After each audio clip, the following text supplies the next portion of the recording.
Eto na nga mga chong, marami tayong basketball updates. Barangay Ginebra good news kay Jeremiah Gray. Ito na ang kanyang breakout season. Hindi nga maganda yung panimula ng basketball career nitong si Jeremiah Gray.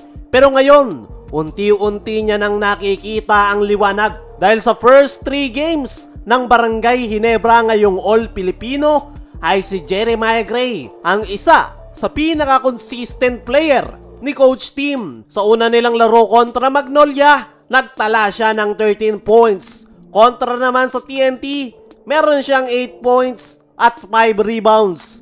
At sa kanilang huling laro kontra Meralco, nagtala ito ng 10 points, 2 rebounds at 4 assists, kung saan ipinakita niya yung kanyang napakagandang outside shooting. Hindi man explosive numbers yung naibibigay ni Gray, pero kung titingnan mo ng malalim, consistency ang pinaka-importante, lalo na sa isang player na nanggaling sa matinding injury. Napansin nga ng mga fans yung confidence at composure ni Maya last game. Ang maganda pa dito, hindi siya takot tumira. May lisensya na talaga si Maya to shoot, and that's what Ginebra needs.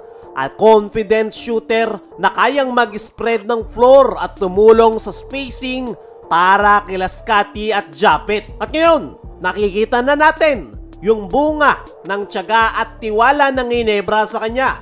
Kasi sabi nga nila, when one door's closed, another opens. At ngayon, may mga umalis at na-trade ang Ginebra, kaya naman nabigyan ng pagkakataon si Jeremiah Gray na ipakita kung bakit nananatili pa rin siya sa Barangay Ginebra. Noong mga nakaraan, ang dami ang nagsasabi na dapat nang i-trade si Jeremiah Gray kesyo hindi na raw ito makakatulong. Pero ngayon, napahiya ang lahat dahil unti-unti nang naibabalik ni Maya ang kanyang laro. Ang sarap makita ng player na bumabangon mula sa injury. Hindi lang physically, kundi mentally. Dahil alam nyo ba, hindi lang tuhod ang pinagaling ni Maya, kundi pati na rin ang kanyang kumpiyansa. Nung time nga na na-injured ito, hindi siya pinabayaan ng Barangay Ginebra. Talagang inantay siya, binigyan ng oras at higit sa lahat, binigyan pa rin ng pagkakataon. At ngayon, bumalik na ang healthy Jeremiah Gray na mas kalmado.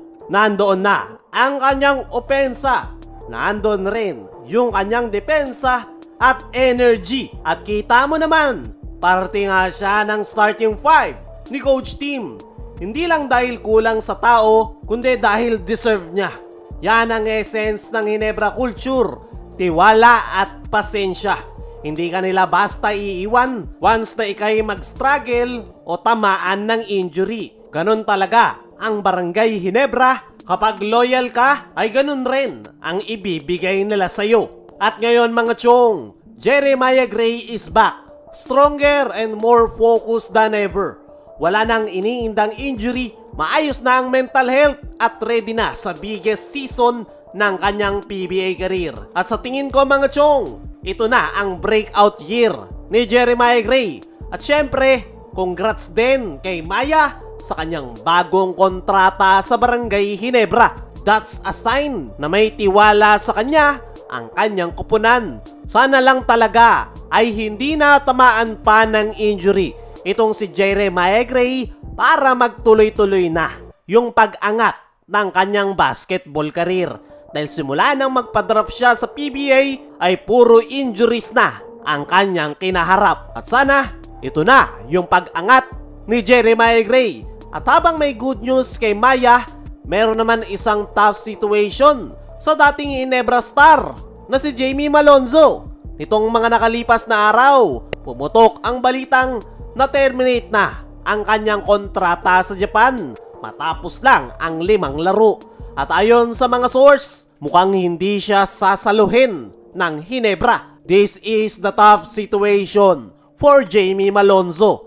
Nung tamaan siya ng injury noon, ay hindi siya iniwan ng Barangay Ginebra. Inantay nila itong makarecover at may balik ang kanyang dating laro. Pero nung maging healthy si Malonzo at may balik ang kanyang game shape, ay iniwan nga nito sa ere ang Barangay Ginebra kung saan mas pinili niya ang offer ng Kyoto Hanaris sa Japan. At ngayon, na tinerminate na yung kontrata ni Malonzo sa Japan B-League, ay wala ng Barangay Ginebra na nag-aantay sa kanya ngayon. Mukhang kakaharapin ni Jamie Malonzo ang 3-year ban. Kaya malabo yung kanyang comeback sa kanyang dating kupunan. At yan ang patunay na loyalty matters just as much as opportunity. Kasi minsan, ang tiwala at pamilya mo sa isang team ay mas mahalaga kaysa sa offer nga na napakalaki pero walang kasiguraduhan. Kaya mga chong, ano ang masasabi nyo? Ngayong hindi sasaluhin ng Ginebra si Malonzo, ano rin yung masasabi nyo? Magtutuloy-tuloy na kaya yung magandang performance ni Gray? I-comment mo lang dyan sa ibaba.